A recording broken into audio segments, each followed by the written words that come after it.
Imagine you need communication services to support your business.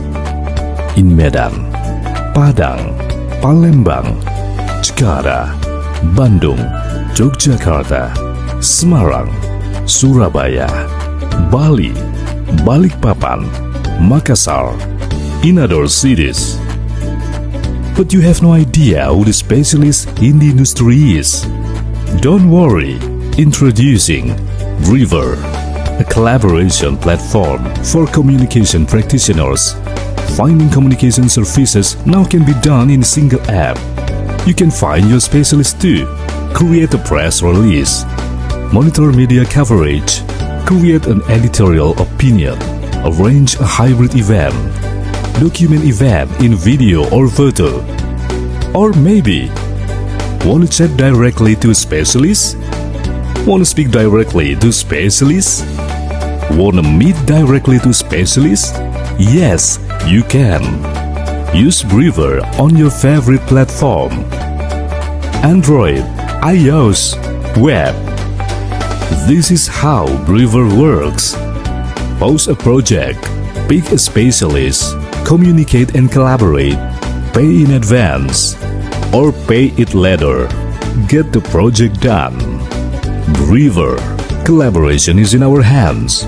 Collaborate to progress.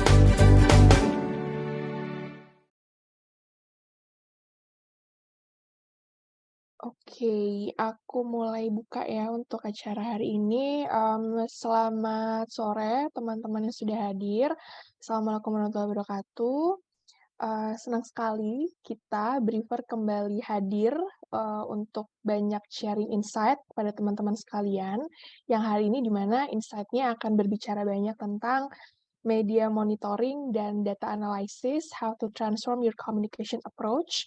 Dengan saya, moderator, saya Celiksa sebagai moderator hari ini, dan kita sudah kedatangan tamu, ada dua narasumber kita hari ini, ada Mas Oleg Widoyoko, beliau ini adalah Project Manager di Binokular Media. Halo Mas Oleg. Halo Mbak, selamat siang. Halo, selamat sore. Hai, selamat sore. Lalu kemudian di sini ada Mas Arif Sitohang, praktisi komunikasi krisis dari IGIKO Advisory. Halo Mas Arif. Halo, selamat sore semuanya. Sore. Mas Arif lagi di mobil ya? Enggak, ini lagi di Transjakarta. Oke, Transjakarta. Oke, ya sayang sekali Breever hari ini akan bicara banyak ya dengan dua narasumber kita terkait media monitor dan data analysis. Mungkin teman-teman di sini ada yang belum tahu Breever ya. Jadi kita adalah platform kolaborasi komunikasi untuk para brand, individu, institusi yang nantinya bisa berkolaborasi dengan para ahli, spesialis, dan juga profesional di industri komunikasi. Salah satunya adalah di bidang public relations. Jadi nanti teman-teman kalau misalnya sekiranya dalam proses diskusi ada pertanyaan, langsung saja chat di kolom chat, nanti saya akan bacakan. Oke, mungkin langsung aja sesi pertama akan saya serahkan ke Mas Oleg Widoyoko. Silakan Mas Oleg. Ya, terima kasih Mbak Cecil. Oke, saya langsung share screen ya. Ya.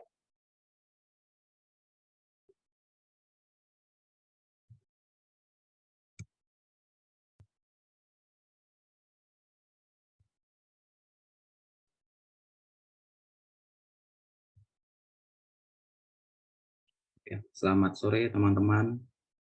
Mudah-mudahan energinya masih cukup on fire nih, walaupun udah jam 3 ini gitu. Di sesi ini, sebelumnya terima kasih untuk Breever yang sudah memberikan kesempatan saya dari Binokular untuk sharing sedikit terkait media monitoring dan data analisis. Oke. Sebelumnya saya izinkan perkenalkan diri dulu. Saya Oleg Widoyoko. Saat ini saya ditunjuk sebagai product manager di Binokular. Tugas saya itu untuk mengembangkan produk-produk media monitoring khususnya gitu. Dan sebelumnya saya sudah join di Binokular sejak 2015, start dari editor, media analis sampai saat ini gitu. Pengalaman saya sebenarnya cukup banyak di jurnalistik, mulai dari waktu terlibat di Pers Kampus waktu itu di Balerum. Lalu saya mulai coba join sebagai content developer di Detikcom, lalu memulai karir sebagai reporter di Radar Jogja dan editor di majalah Ala, majalah fashion dari Turki.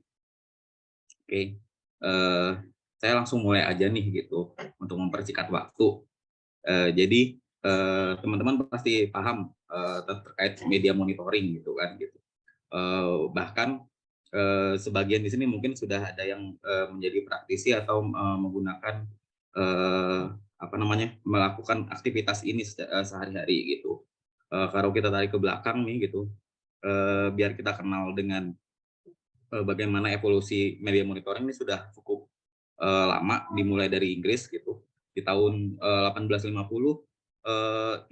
layanan ini mulai dibentuk karena sudah ada permintaan terkait press clipping gitu. Jadinya waktu itu media massa sudah mulai cukup banyak dan membutuhkan bagaimana sih mana sih media-media atau pemberitaan yang sudah muncul tapi kita udah miss nih gitu karena sudah terbit di beberapa hari lalu gitu.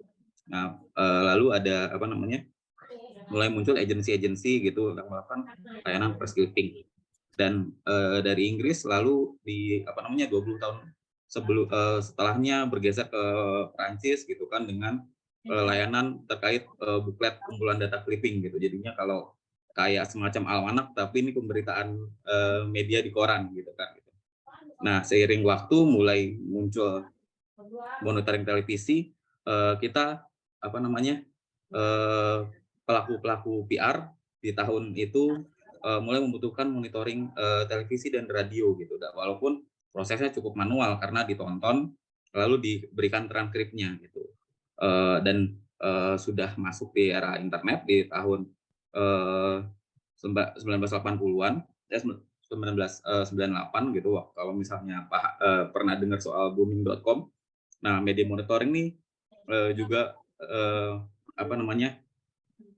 juga akhirnya masuk dalam booming.com ini, jadinya sudah mulai muncul internet based media monitoring gitu. Jadinya seluruh data yang tadinya kita clipping secara manual lalu semua masuk di database gitu kan, dan bisa diakses langsung gitu. Walaupun secara perkembangannya Indonesia agak telat gitu kan, baru ada di tahun sekitar 2005-an gitu. Lalu di tahun sekarang gitu, di mute dulu ya gitu. Di tahun 2008 sampai sekarang sudah mulai masuk ke digital age gitu, di mana teknologinya sudah semakin advance gitu kan. Sudah menggunakan sentiment detection, machine learning dan artificial intelligence untuk membaca dan menganalisis data. Oke, ini sekilas sedikit soal media monitoring. Dan kalau secara garis besar dari Pak William Kokomwich gitu, dia mengutip terkait media monitoring, yakni proses membaca, menonton, mendengarkan pemberitaan media massa, kemudian mengidentifikasinya, lalu menyimpannya dan menganalisis konten tersebut sesuai topik. Gitu. Jadinya kalau dari sini aktivitas yang bisa kita highlight adalah aktivitas dokumentasi, lalu aktivitas membaca isu-isu dan menganalisis teks. Gitu. Jadinya kita bisa kenal dengan media clipping, media tracking, dan media konten analisis. Nah, aktivitas ini tentu sangat dibutuhkan oleh berbagai macam sektor, baik di PR, marketing, hingga ke riset gitu. Dan data-data media monitoring pun yang mungkin sebagian besar saat ini hanya digunakan sebagai alat ukur setelah kejadian berlangsung. Jadinya misalnya setelah melakukan menyebar rilis, baru proses media monitoring itu muncul gitu kan. Atau setelah melakukan kegiatan promo gitu, lalu media monitoring dibutuhkan. Nah, padahal sebenarnya data-data yang ada di media massa ini juga sangat bisa dimanfaatkan untuk mengambil keputusan di ke depan. Ini coba saya langsung ke slide berikutnya. Jadinya media monitoring ini sangat bisa dimanfaatkan untuk membaca isu yang muncul gitu. Jadinya di isu dan key opinion leader yang ada di media gitu. Oh ya, sebelumnya nih mungkin kalau ada pertanyaan terkait loh kok media monitoring aja yang dibahas atau news aja yang dibahas, ini karena di sesi ini kita coba membedakan atau membeli garis pemisah antara news monitoring dan social media monitoring. Walaupun sebenarnya sekarang udah sangat berkelindan atau sangat saling melengkapi lah gitu, nggak bisa terpisah antara news monitoring dan social media monitoring. Cuman karena sesi yang terbatas, mungkin ini kita pisahkan dulu. Jadi kita fokus di news aja. Oke. Di pemantauan isu, jadinya di sini kita bisa memantau isu-isu apa saja yang sedang berkembang, baik dari sisi brand masing-masing ataupun dari isu secara industri. Lalu dari situ kita bisa breakdown lagi siapa saja spokesperson atau opinion leader yang muncul di situ gitu. Nah, dari data-data itu media monitoring juga bisa dimanfaatkan untuk membaca public engagement. Jadinya seberapa besar ketertarikan publik pada isu. Nah, tentu kan karena mediumnya adalah media gitu. Asumsi dari ketertarikan publik adalah seberapa besar media mengangkat isu tersebut gitu. Apalagi dengan media-media yang punya reputasi pembaca yang cukup besar gitu kan, berarti media tersebut menilai informasi ini cocok untuk dideliver ke audiensnya mereka gitu. Poin kedua yaitu public engagement. Lalu poin ketiga adalah menghitung brand coverage dan brand health. Jadinya kalau posisi teman-teman di perusahaan gitu kan, ingin membaca popularitas sebuah brand dari teman-teman ataupun organisasi teman-teman gitu kan. Nah, popularitas bukan saja cuman seberapa besar banyak diperbincangkan, tapi juga seberapa positif dari perbincangan tersebut gitu. Jadinya mungkin kalau misalnya anggap aja provider gitu ya gitu, sebut nama provider I gitu kan, di media mungkin banyak sekali pemberitaannya, tapi brand health-nya negatif karena ya terlalu banyak kritikan ataupun komplainnya gitu kan gitu. Nah, dari pembacaan terkait reputasi brand dari teman-teman masing-masing, kita bisa bergeser lagi ke pemetaan terkait kompetitor gitu. Nah, kenapa ini penting sebagai usaha ataupun organisasi yang bergerak di layanan ataupun produk tertentu pasti bisa membutuhkan pasti terlibat dalam sebuah persaingan gitu kan gitu. Nah, kompetitor isu ini bisa kita pakai untuk memantau isu-isu atau campaign yang diinisiasi oleh kompetitor gitu.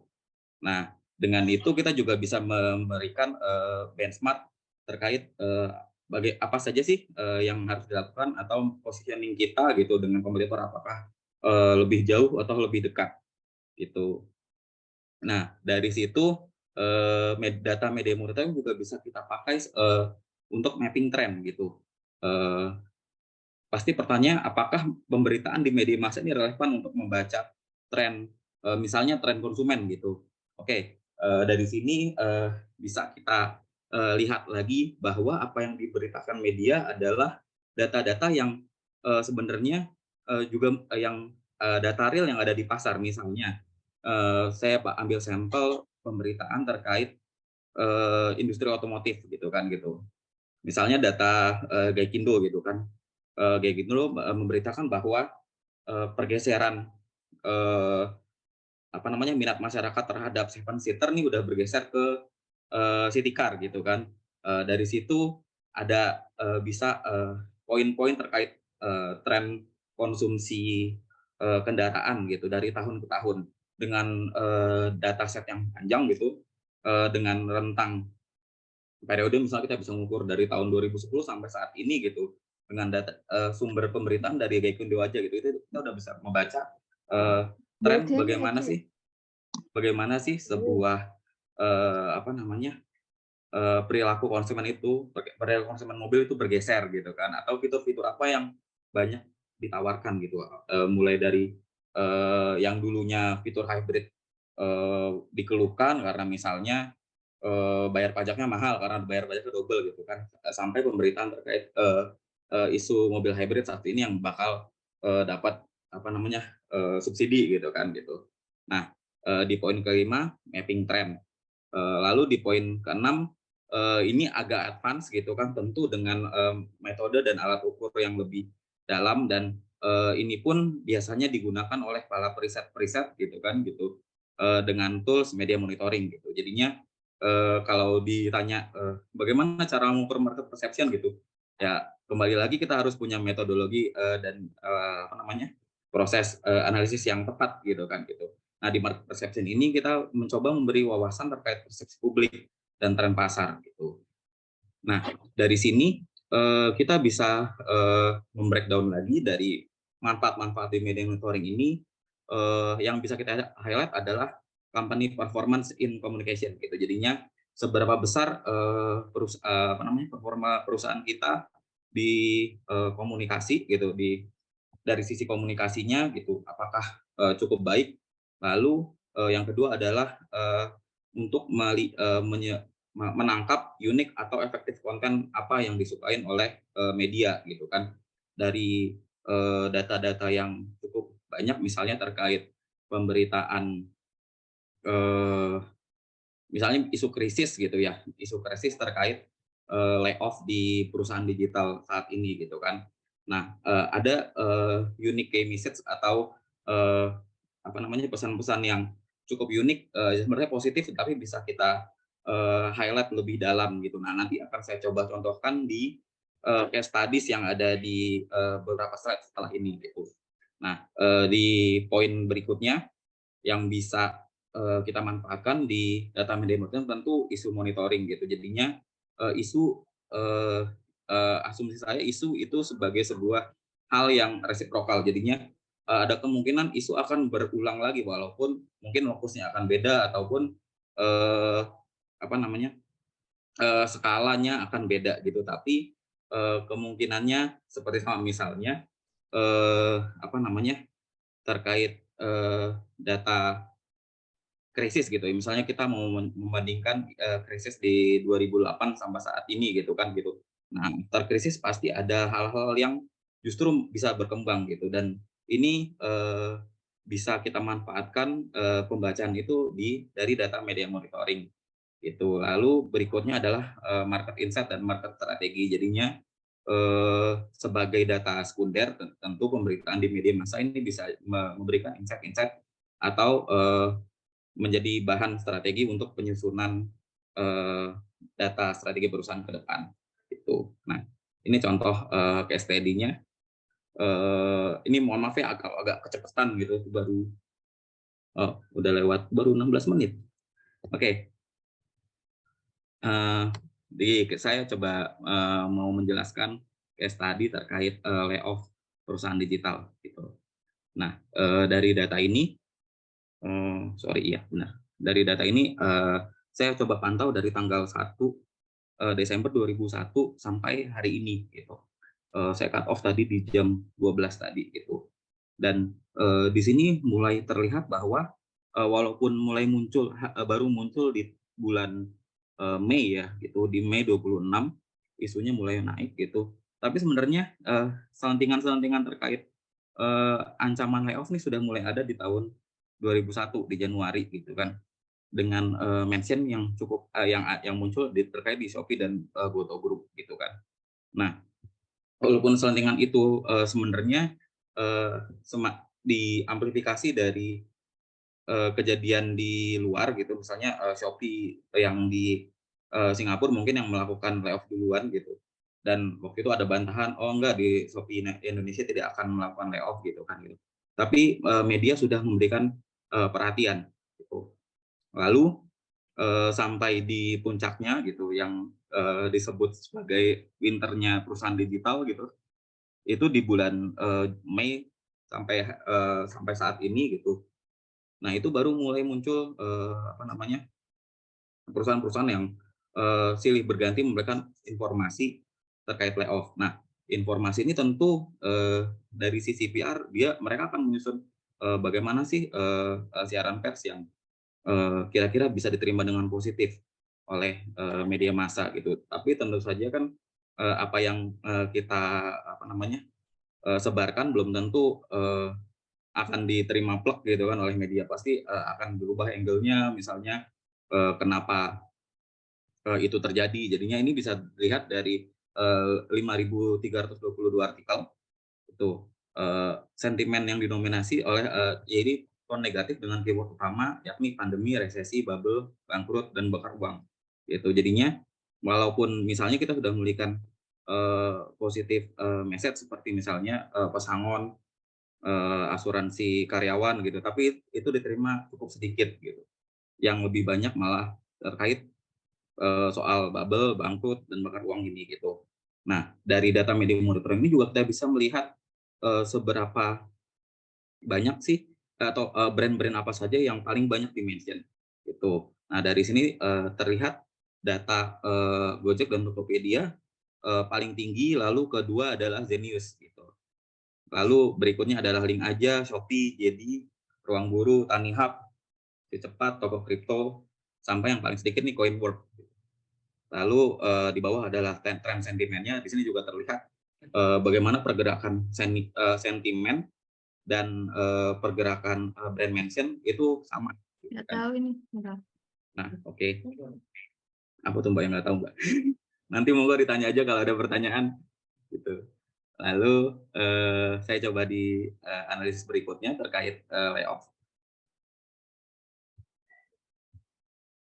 Nah, di case study yang kedua ini, di data yang sama kita bisa melihat siapa sih spokesperson yang paling banyak muncul. Ini karena keywordnya saya hanya pakai keyword layoff, and perusahaan digital, and startup digital gitu kan gitu. Jadinya sudah kita limit bahwa spokesperson seperti misalnya Pak Erick Thohir atau Pak Pak Joko Widodo atau Pak Joni G Plate gitu sudah kita note. Jadinya ini muncul dari korporasinya saja gitu. Misalnya dari Pak Reka dari Link Aja ini jadi top KOL. Lalu kedua dari Pak Renal dari Shopee gitu. Nah, ini agak cukup unik karena yang paling banyak dikutip justru dari Pak Reka, padahal yang paling tinggi di sini adalah Goto Group dan Zenius gitu. Jadi tidak ada spokesperson dari Zenius yang justru malah dominan gitu, yang dari Link Aja dan Shopee ya. Shopee dan JD itu justru yang lebih dominan di sini gitu. Nah, ini bisa dianggap berarti ada kelemahan delivery dari message gitu, sehingga KOL-nya tidak muncul gitu kan. Oke. Nah, dari sini juga kita bisa lihat media-media mana saja yang paling banyak memberitakan. Nah, di sini terlihat CNBC Indonesia, Bisnis, dan Kata Data menjadi media yang paling aktif memberitakan soal layoff. Gitu. Nah, dengan sentimen-sentimen yang juga lebih besar di sentimen negatifnya gitu. Nah, ini bisa kita jadikan bahan untuk approach ke media tersebut gitu kan. Lalu terkait isu positif yang ditangkap. Nah, di sini misalnya saya coba membreakdown lagi dari 5.000 sekian pemberitaan.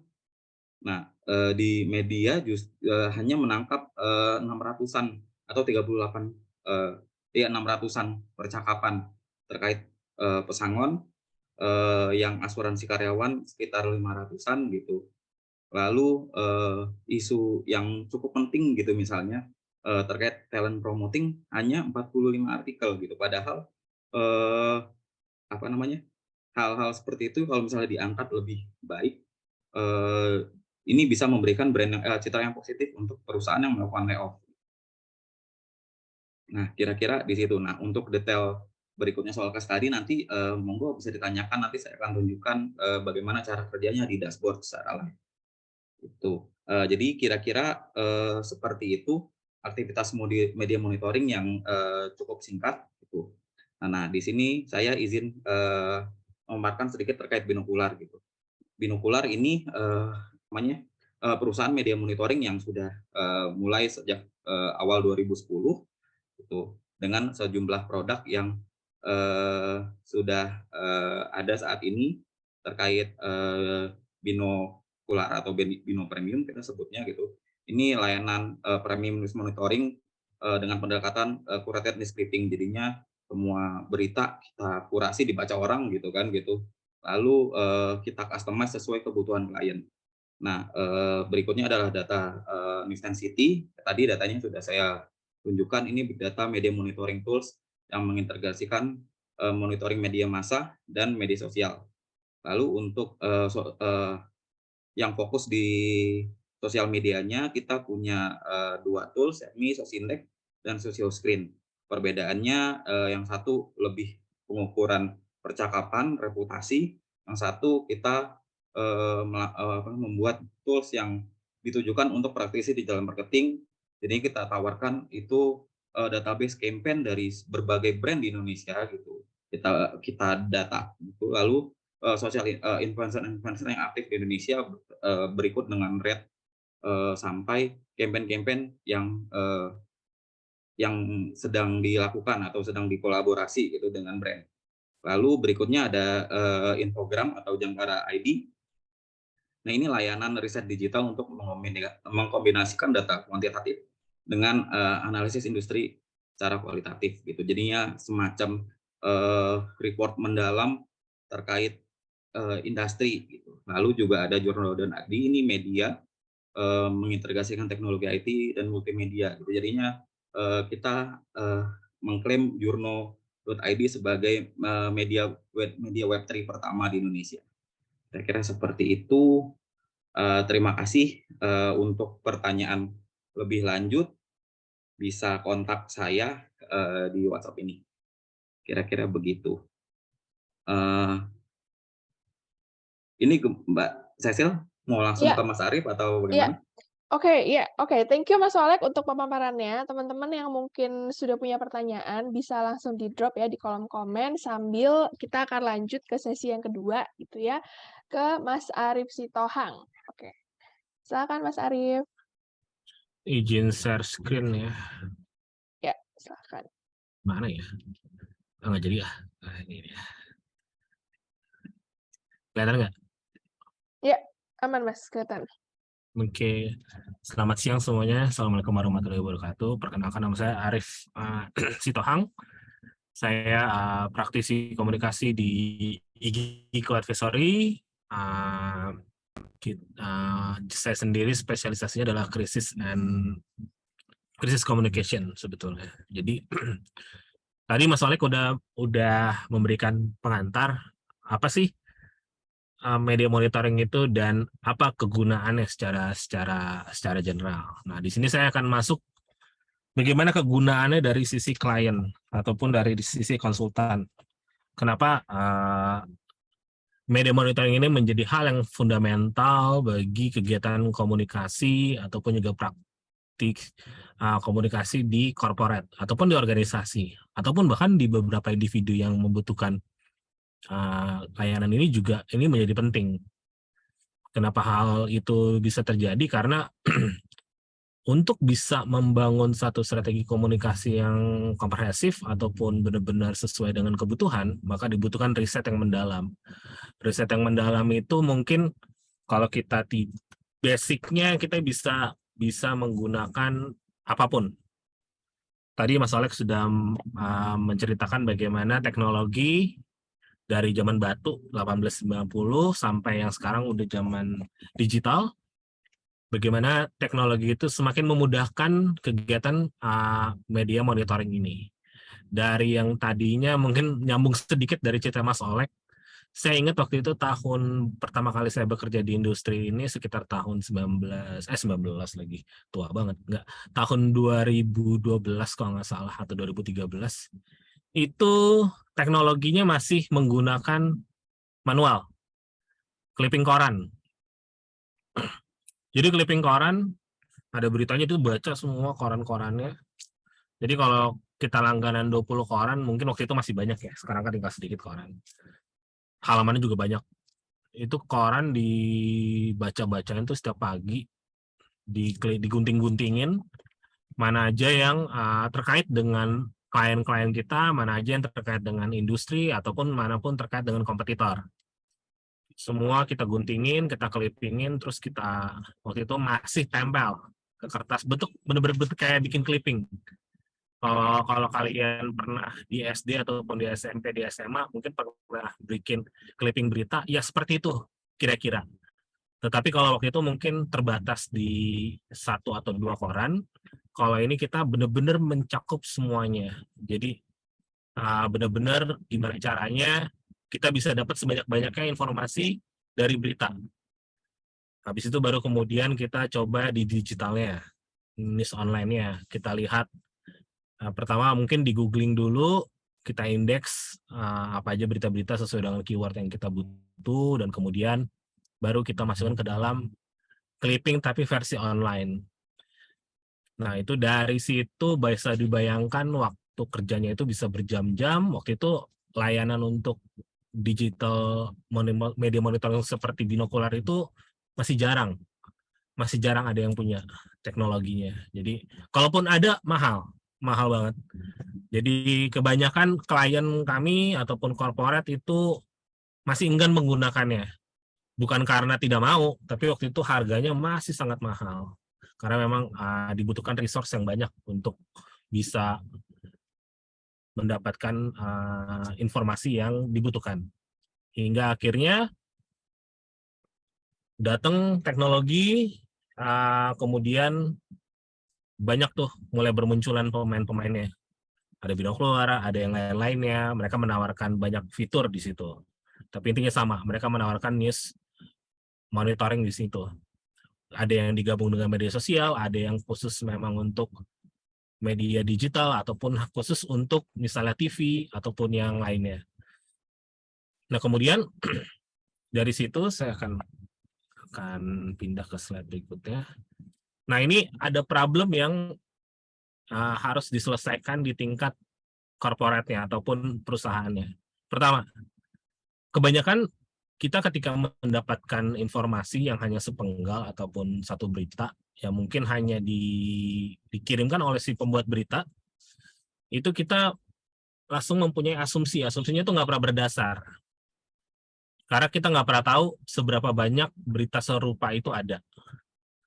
Jadi kebanyakan malah pengambil keputusan, kalau dalam hal ini mungkin di antara Korsek ataupun BOD itu, mungkin dia hanya dapat satu berita, tetapi dia menganggap berita tersebut banyak dimuat di mana-mana, sehingga ketika panik, maka keputusan yang diambil untuk menanggulangi hal tersebut tidak menjadi holistik, tetapi berdasarkan ketakutan. Sehingga tadinya yang tidak perlu dilakukan apapun, cukup untuk dipantau saja karena isunya itu sangat-sangat sedikit, akhirnya menjadi melebar kemana-mana, akhirnya menjadi ramai, karena justru diambil keputusan itu berdasarkan asumsi. Hal itu karena tidak adanya sistem media monitoring yang valid di perusahaan tersebut. Nah, yang kedua, media monitoring ini suka nggak suka memang masih dianggap sebagai clipping semata, seperti yang saya tadi bilang. Jadi kebanyakan problemnya adalah di perusahaan itu, buat apa kita bayar mahal-mahal vendor media monitoring ataupun konsultan komunikasi, tetapi kita hanya disediakan clipping saja di setiap hari, ataupun setiap bulan, ataupun setiap minggu. Jadi mereka tidak bisa melihat data ini sebagai apa ya? Data ini kalau sekarang kita lihat kan sebagai resource yang baru, new gold. Jadi bagaimana data sebetulnya itu bisa menjadi informasi untuk bisa melakukan praktik kegiatan komunikasi yang komprehensif ke depannya. Nah, ini kebanyakan perusahaan ataupun pihak yang lainnya itu masih menganggap media monitoring itu hanya sebatas clipping semata. Padahal nggak seperti itu. Datanya iya memang, tetapi itu sebetulnya kalau diolah dengan baik dan juga semua pihak mempunyai kesepakatan yang sama, maka itu bisa menjadi kegiatan komunikasi, bahan untuk kegiatan komunikasi yang baik ke depannya. Nah, seperti yang saya sudah singgung tadi sebelumnya, jadi problem yang berikut adalah masalah pembobotan memang. Karena kadang orang ketika mendapatkan berita, coba kita singgung sedikit ya. Misalnya kayak ada satu berita dari kriminal.com ataupun kriminal.co.id atau apa itu namanya. Berita yang mungkin kalian baru pernah dengar sekali nama medianya. Terus ada juga berita yang sama, tetapi itu munculnya di detik.com. Pertanyaannya, mana berita yang mempunyai lebih bobot, lebih banyak? Di situ, kenapa menjadi bobot itu penting? Karena satu berita walaupun jumlahnya sama satu, tetapi masing-masing berita tersebut mempunyai bobot yang berbeda, mempunyai exposure yang berbeda, mempunyai beban yang beda juga. Jadi itu kalau satu berita kita masih bisa melakukan secara manual. Bayangkan misalnya kita mempunyai data sekitar 200 berita. Bagaimana kita bisa memilah pembobotan ini? Makanya di kegiatan komunikasi pun kadang kita daripada karena resource kadang terbatas, maksudnya nggak semua perusahaan itu mempunyai resource untuk bisa menghandle semua media, maka dibutuhkan pembobotan dalam memilih platform-platform ataupun channel mana yang benar-benar sesuai dengan kebutuhan mereka. Misalnya, kalau kita budgetnya terbatas, oke, berarti kita mainnya hanya di media sosial yang tidak, mainnya di media tier 1, mungkin jumlahnya yang 5 cukup, karena itu exposure-nya akan sama ataupun lebih dengan misalnya 20 media berita di media tier 2 ataupun tier 3. Nah, itu siapa yang bisa melakukan justifikasi terkait dengan buat media mana yang penting atau tidak penting bagi organisasi. Nah, itu tugas dari media. Nah, itu di Binokular karena kami juga langganan, jadi sebetulnya memang sudah ada beberapa di situ dilihat tier medianya. Itu nanti berpengaruh dengan ad dan juga PR value-nya. Jadi semakin tinggi tiernya, tier itu biasanya dibagi 3. Tier 1, tier 2, tier 3. Tier 1 itu yang paling tinggi ya. Tier 2 itu biasanya media yang ya biasa-biasa aja. Nah, tier 3 itu media yang kalau bisa dikatakan mungkin hanya si penulis dan juga si yang punya media yang membaca berita itu, karena jumlah media di Indonesia itu menurut data Dewan Pers itu tuh hampir 7.000-an. Kita nggak mungkin bisa membobotkan itu menjadi semua sama. Ada media yang penting, ada media yang tidak penting. Nah, karena di Binokular itu kami sudah menggunakan jasanya, jadi di Binokular itu tuh bahkan sampai ada PR dan add value-nya. PR dan add value-nya itu penting karena untuk beberapa klien, gini, kalau marketing output-nya jelas, mereka pasti akan melihat ini akan menghasilkan penjualan berapa ke gua. Baliknya, misalnya mereka menggunakan dana perusahaan untuk marketing sekitar 10M, pasti yang ditanya bosnya adalah, oke, dari uang 10M ini nanti kalian akan mendatangkan purchasing ataupun berapa user ke kami. Nah, pertanyaannya kalau untuk public relation itu kan outputnya kan adalah nama baik, reputasi.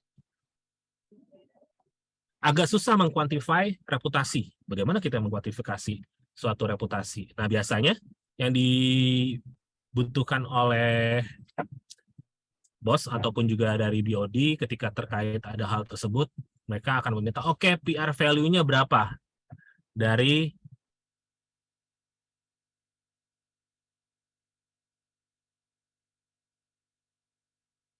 kegiatan yang akan kami lakukan ini. Biasanya itu nakular, mereka ada add value. Add value itu berhubungan dengan berapa nilai advertorial dari satu berita tersebut. Dari satu berita tersebut itu nanti untuk PR value-nya akan dikali 3. Dari PR value tersebut nanti akan ditotal semuanya. Dan juga nanti akan terlihat berapa sih jumlah total yang bisa dihasilkan oleh organisasi dalam satu kegiatan komunikasi. Nah, itu bayangkan kalau kalian tidak punya vendor ataupun tidak punya tools, itu kalian akan menggunakannya ataupun menghitungnya secara manual. Iya, kalau ini kalian misalnya cuma publikasinya misalnya cuma 10, coba dalam sebulan bisa mencapai 300 berita. Kalau nggak keriting untuk ngerjainnya gitu loh. Jadi itu gunanya kenapa klien ataupun dari sisi korporat ataupun konsultan itu membutuhkan media monitoring khususnya untuk engine. Karena di situ penting. Dan juga kalau misalnya terjadi krisis pun itu juga penting. Karena kita bisa mendapatkan informasi itu jauh lebih cepat dibandingkan ketika kita tidak mempunyai. Oke, berikutnya. Nah, ini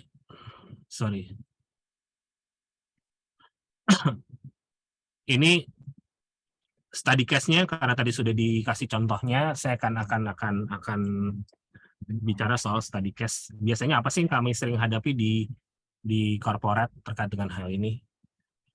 Nah, ini ada kasus seperti ini. BOD merasa organisasi mereka ini tidak terlalu mendapatkan perhatian yang cukup dari stakeholders.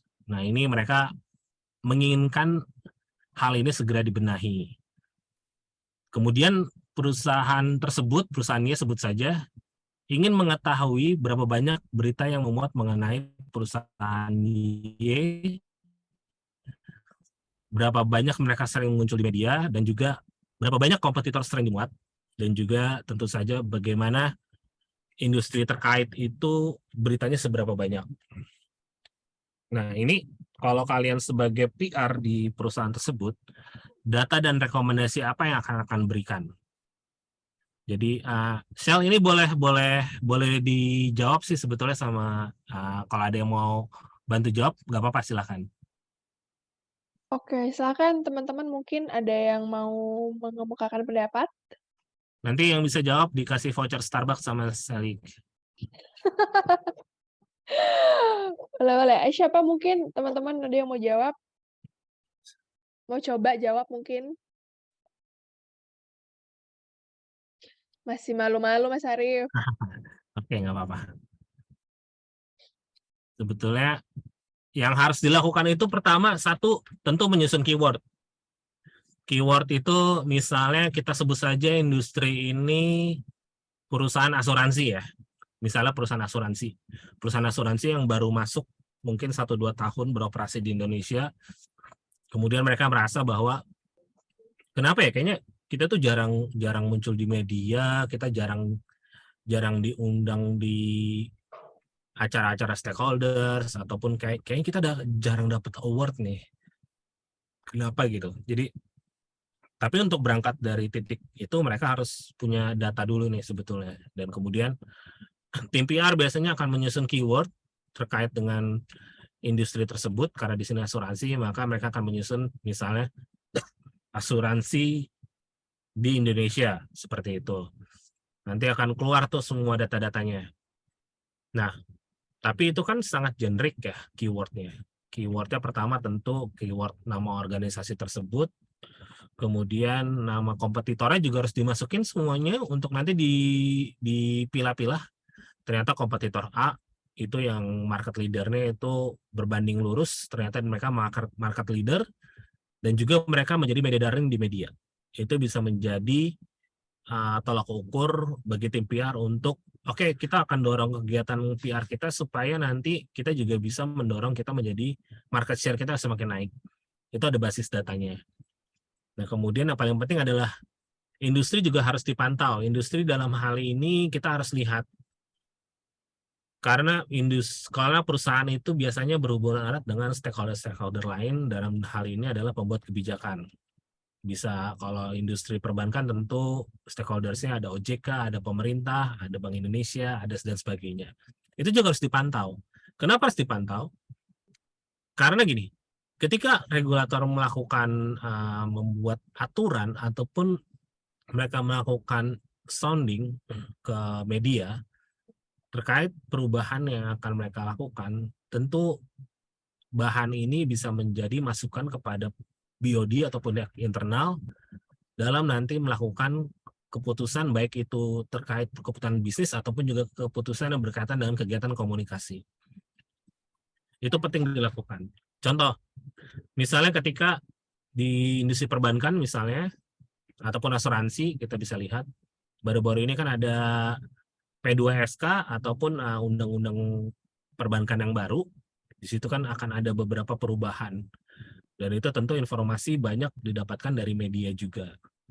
Supaya kita mempunyai hubungan baik dengan regulator, tentu ketika kita membaca ada berita terkait dengan undang-undang tersebut, maka kita bisa melakukan aksi publikasi untuk minimal apakah itu mendukung ataupun menyatakan siap mengikuti aturan tersebut. Jadi itu bisa dilakukan ketika kita mempunyai data. Jadi dari media monitoring yang kita berikan setiap hari, biasanya itu nanti klien akan kita berikan rekomendasi bahwa sedang ramai dibicarakan mengenai undang-undang P2SK ini.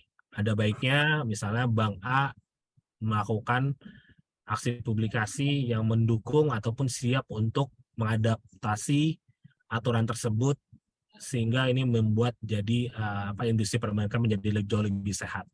Tentu ketika para pengambil keputusan itu didukung seperti itu, mereka tentu akan melihat bahwa perusahaan ini mempunyai niatan baik terhadap regulator, sehingga itu bisa menjadi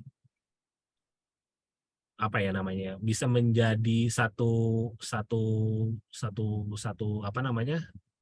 jasa yang kita taruh kepada mereka di awal, sehingga nanti ketika kita butuh mereka tentu akan membuka tangannya jauh lebih lebar dibandingkan ketika kita tidak sama sekali mendukung apapun yang mereka lakukan. Nah, kemudian kita mengumpulkan berita nih sesuai dengan keyword yang dibutuhkan. Ternyata dari berita-berita tersebut kita mendapatkan data nih. Oh, ternyata berita kita muncul beberapa, tapi hanya di media tier 2 dan tier 3. Kenapa tier 1 tidak pernah angkat kita ya? Nah, di situ kita harus lihat, apakah selama ini berita yang kita sebarkan ke mereka itu tidak naik, ataupun ternyata kita tidak pernah melakukan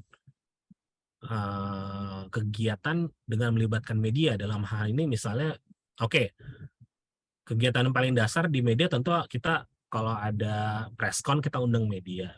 Ketika kita ada rilis kita sebar ke media. Tetapi apakah itu cukup? Tentu tidak. Jadi ada kegiatan-kegiatan yang itu bisa dilakukan di luar hal-hal yang formal seperti itu. Misalnya kayak, ternyata kita tidak pernah melibatkan media tier 1 dalam kegiatan media gathering. Ternyata kita tidak pernah melakukan visit media ke media-media tier 1. Dari data-data tersebut tentu kita bisa memberikan rekomendasi kepada semua stakeholder di internal, terutama BOD, Pak atau Ibu, jika kita pengen supaya kita lebih dikenal dengan stakeholder, ternyata kita harus melakukan kegiatan ini. Karena berdasarkan dari data media monitoring, kita tidak cukup kuat untuk di media tier 1 ataupun kita hanya ada muncul di beberapa media tier 2. Padahal di kompetitor kita yang lainnya, mereka sudah cukup sering dimuat. Dan ternyata di industri ini pun dibandingkan dengan industri yang lainnya, ini masih cukup seksi di media. Berdasarkan data tabulasinya ternyata masih cukup banyak mendapatkan porsi yang tinggi. Kecuali kalau misalnya kayak perusahaan pengelolaan limbah nuklir, mungkin itu kan itu sangat spesifik ya, jadi akan sangat susah untuk bisa masuk. Tapi kalau industri yang besar, industri yang melibatkan banyak orang ataupun juga melibatkan banyak uang, tentu itu biasanya mendapatkan porsi yang lebih baik ataupun lebih besar di media. Nah, tugas kita untuk bisa merebut porsi-porsi yang terbatas tersebut. Tapi itu semua bisa dimulai dengan kita mempunyai data media monitoring yang valid. Dan biasanya yang paling ditakuti dari konsultan ataupun dari tim PR itu ketika datanya nggak baik gitu loh, ternyata datanya buruk. Nah itu kan biasanya kita akan memutar cara bagaimana caranya supaya data ini bisa enak dilihat oleh atasan kita. Nah itu biasanya nanti ada teknik untuk membuat rekomendasi ataupun report yang sesuai dengan keinginan mereka. Nah ini study case yang kedua. Ini ada BOD perusahaan X mendapatkan berita dari media anglingdharma.com dengan diagnosa awal berita tersebut negatif. Karena misalnya berita tersebut memberitakan mengenai Kejaksaan Agung menerbitkan sprindik atau surat perintah penyidikan terhadap perusahaan X karena diduga terlibat suap atau yang lainnya. Nah, kemudian BOD itu biasanya akan meminta ke Korsek ataupun ke tim PR untuk menganalisa berita tersebut dan meminta rekomendasi apa yang harus dilakukan. Nah, ini pertanyaannya, apa yang akan Anda lakukan jika tim PR tersebut adalah Anda? Mungkin ada yang mau mencoba bantu jawab? Teman-teman mungkin ada yang mau coba. Nanti dapat nomor teleponnya Celix. Ada yang mungkin mau coba? Teman-teman di sini? Nggak ada yang salah dan nggak ada yang benar. Oh iya, kebenaran hanya milik Bunda Dorce, almarhum. Almarhum. Ya. Kebenaran hanya milik Tuhan. Jadi kalaupun salah juga nggak apa-apa nih teman-teman. Paling Ada yang dicek. mau coba mungkin dicengin. Ada yang mau coba mungkin? Oke. Oke, Jadi gini. silakan Mas. Udah? Iya, masih malu-malu Mas, masih malu-malu. Nggak apa-apa. Masih belajar, masih lagi belajar nih teman-teman nih. Nah, ini jadi kalau kayak gini biasanya gini, saya harus cerita sedikit mengenai fenomena media juga ya. Di sini media itu kan ada 6.000-an, 7.000 lah yang terdaftar, mungkin hanya sekitar 1.000 atau berapa ratus gitu di Dewan Pers. Nah, kenapa BOD bisa mendapatkan berita ini? Biasanya emang dikirim WA langsung sama si kantor berita ataupun media yang kita sebut selanjutnya adalah media bodrex. Media bodrex gue lupa sejarahnya gimana, tapi kalau nggak salah itu media yang pokoknya cuma bisa bikin pusing kepala gitu pokoknya. Nah, dari berita ini bagaimana mereka supaya mendapatkan attention? Mereka sebetulnya menulis berita ini memang tujuannya benar-benar nggak pengen nulis berita, tapi pengen nakut-nakutin supaya nanti pihak yang ditakut-takutin itu takut dan kemudian mereka bisa ngambil benefit dalam bentuk apapun. Kebanyakan minta duit. Tetapi pertanyaannya ketika kita menjadi konsultan atau jadi tim PR, ketika mendapatkan situasi seperti itu, apa yang harus kita rekomendasikan? Apakah kita akan takluk, memberikan apa yang mereka pengen, tapi apakah kita bisa menenangkan BOD jika kita tidak melakukan ataupun tidak mengabulkan apa yang mereka inginkan? Nah, itu biasanya semua bisa dilakukan jika kita punya basis data yang benar-benar valid. Ini biasanya yang saya pikirkan kalau misalnya mendapatkan order seperti itu, biasanya kayak shit man, ini kayak apa ya, dejavu terus gitu loh. Jadi yang paling pertama harus dilakukan itu adalah kita melakukan justifikasi apakah berita itu penting. Seperti yang saya bilang tadi, kalau berita di detik.com dan juga berita misalnya di anglingdharma.com tadi itu tentu bobotnya beda. Dari situ awalnya aja sebetulnya kita udah bisa mendapatkan insight bahwa ternyata ini media di tier 3, media yang tidak mendapatkan exposure yang cukup. Yang mungkin hanya reviews-nya itu satu berita 1 atau 2, bahkan 3, 10 jarang, kecuali mereka rajin untuk menyebar berita tersebut ya. Nah, kemudian kita lihat tendensinya apa. Apakah berita ini memang negatif? Apakah masih ini bentuknya sensitif? Sensitif itu masih bentuknya spekulasi ya. Misalnya disebut gini. Kalau berita negatif misalnya Bank BCA dibobol oleh karyawannya sendiri. Itu dijelas menyebutkan nama. Tetapi misalnya kayak semuanya masih abu-abu. Salah satu bank swasta di Indonesia dibobol oleh karyawannya sendiri. Masih belum ada info yang jelas apakah bank itu BCA atau bukan, sehingga diperlukan riset lebih jauh, tetapi minimal kita bisa masukin itu ke dalam ton media sensitif. Sesuatu yang belum mendapatkan verifikasi, tetapi ketika itu sudah mendapatkan verifikasi dan itu valid, maka itu akan langsung otomatis sebelum menjadi negatif. Dan kemudian ton yang berikutnya adalah biasanya ton netral. Netral itu ya hanya berita biasa aja, menyebutkan tapi tidak menyebutkan kasus. Ataupun berita positif, berita yang memberikan pujian ataupun menjadikan benchmarking perusahaan itu terhadap industri. Itu berita yang bisa dianggap positif.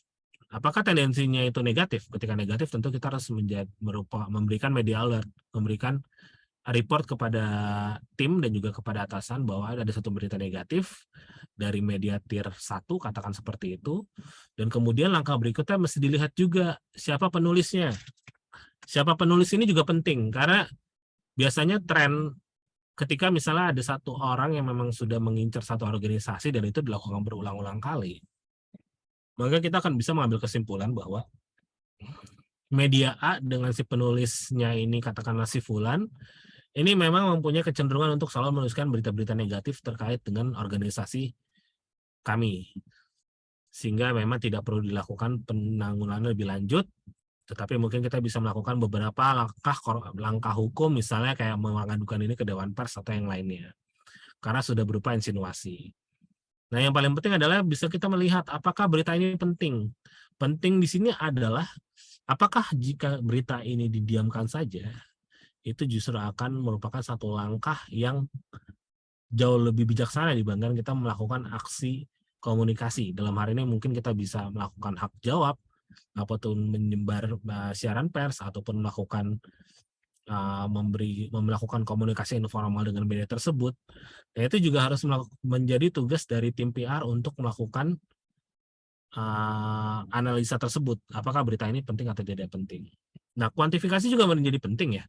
Jadi, berapa banyak media berita sejenis muncul dengan tone yang sama, dengan narasi yang sama. Nah, ini kita harus bisa melihat berapa. Kalau ternyata hanya satu, buat apa kita melakukan aksi komunikasi perusahaan berikutnya. Lain cerita kalau misalnya ternyata 10 media tier 1 menuliskan hal yang sama. Tentu kita bisa melakukan beberapa langkah penanggulangan cepat, dan juga nanti untuk beberapa berikutnya akan dilakukan beberapa langkah penanganan lebih lanjut. Dari banyaknya media tersebut juga harus dipecah-pecah. Mana aja beritanya yang ternyata yang media tier 1-nya cuma satu nih. Sisanya media tier 3 itu menduplikasi dari berita media tier 1 dan kemudian mereka menuliskan di media mereka masing-masing. Sama persis, plek-ketiplek. Berarti di situ kan kita juga bisa mengambil kesimpulan bahwa memang ini sudah diorkestrasi narasi ini. Jadi kita bisa ambil kesimpulan bahwa memang sudah ada mastermind di belakang isu ini yang sedang melakukan aksi black campaign seperti itu. Nah, ini berhubungan dengan rekomendasi yang kita lakukan. Apakah kita cukup wait and see, melihat saja, monitoring, ataukah kita melakukan aksi penanganan lebih lanjut. Dan tentu ketika mereka itu semua sudah reda dan tidak ada lagi, baru kemudian kita melakukan recovery plan. Recovery plan ini sebetulnya memang untuk ketika berita-berita negatif muncul, maka dibutuhkan beberapa langkah penanggulangan supaya ketika kita melakukan pencarian nama organisasi kita di Google, di mesin pencarian, itu biasanya nanti yang muncul itu yang baru-baru ataupun yang punya page-nya yang benar-benar kuat. Ketika tidak ingin kita ke customer ataupun stakeholder kita ketika melakukan pencarian organisasi kita di mesin pencari atau di Google, itu yang keluar nanti berita-berita yang negatif. Maka diperlukan recovery plan supaya berita-berita yang positif tetap menjadi hal yang utama bisa dilihat oleh calon customer ataupun juga stakeholders kita ketika mereka melakukan googling terhadap nama organisasi kita. Seperti itu. Nah, itu materi singkatnya. Kalau ada pertanyaan, monggo silakan. Terima kasih atas waktunya. Assalamualaikum. Waalaikumsalam. Oke, thank you Mas Arief dan so thank you Mas Olek. Buat teman-teman yang sudah ada pertanyaan, langsung saja bisa di chat gitu ya. Nanti saya akan bacakan. Mungkin untuk pertanyaan pancingan kali ya. Dari saya mungkin ada pertanyaan dulu nih untuk Mas Olek. Ya, Mas Olek, kalau misalnya nih ya, untuk teman-teman di sini yang mungkin belum terlalu paham dengan media monitoring seperti apa, memulainya seperti apa, itu sebenarnya data-data apa sih Mas yang akhirnya tuh dibutuhkan gitu untuk memulai sebuah media monitoring? Kayak misalkan tadi mungkin udah disebut sama Mas Olek juga ya, ada keyword segala macam gitu. Cuman kalau tadi juga kita lihat kan data-datanya kan juga cukup lengkap sekali ya Mas ya, kayak ada nama KOL-nya siapa gitu. Nah, kalau misalnya kayak mungkin teman-teman dari corporate, teman-teman dari brand di sini yang yang mungkin belum terlalu paham gitu ya, apa sih Mas, data apa sih yang dibutuhkan gitu untuk bisa mulai media monitoring gitu yang sejalan dengan mungkin strategi komunikasinya mereka. Gitu Mas Olek, silakan. Makasih Mbak Felix. Untuk data, nah ini kembali lagi pertanyaannya, tujuan monitoringnya untuk apa? Apakah untuk mantau si brand atau perusahaan? Dan dari perusahaan itu kita bisa ambil keyword-keyword nama perusahaannya, nama misalnya direktur, lalu misalnya corporate secretary ataupun humasnya, itu yang biasa sering muncul gitu. Selain itu, jika kebutuhannya untuk monitoring perusahaan, bisa juga dimasukkan selain nama perusahaannya tentu nama produk-produknya gitu yang lebih dekat dengan masyarakat gitu. Jadinya mungkin kalau misalnya kita pengguna Pepsodent gitu kan, kita kan tentu nggak pakai nama perusahaannya gitu, si produsen Pepsodent gitu, tapi memang bukan nama Pepsodentnya. Lalu kedua, ketika selain melakukan untuk monitoring perusahaan, kita juga misalnya dibutuhkan untuk monitoring kompetitor, juga bisa masukkan nama-nama kompetitor atau monitoring dengan campaign yang sedang dilakukan, itu bisa monitoring nama key message dari campaign-nya. Misalnya campaign-nya adalah bereskan lagi mejamu gitu, kayak waktu di KFC gitu kan gitu, atau budaya beberes gitu waktu KFC sempat ramai kemarin gitu. Nah, itu juga bisa masukkan keyword budaya beberes dengan time range yang disesuaikan dengan campaign gitu. Nah, dari situ nanti ketika dimasukkan ke perangkat mode monitoring gitu, ataupun misalnya dengan cara yang paling simpel lewat Google Alert gitu kan. Kita masukkan keyword itu di Google Alert, lalu nanti akan muncul sesuai dengan kebutuhan kita, mau dikirimkan pas hari itu juga atau 1 hari sekali gitu. Nah, data-data pemberitaan itu nanti bisa kita olah lagi. Jadi kembali ke nama medianya apa, lalu disusun tiringnya seperti yang tadi dijelaskan Mas Ari.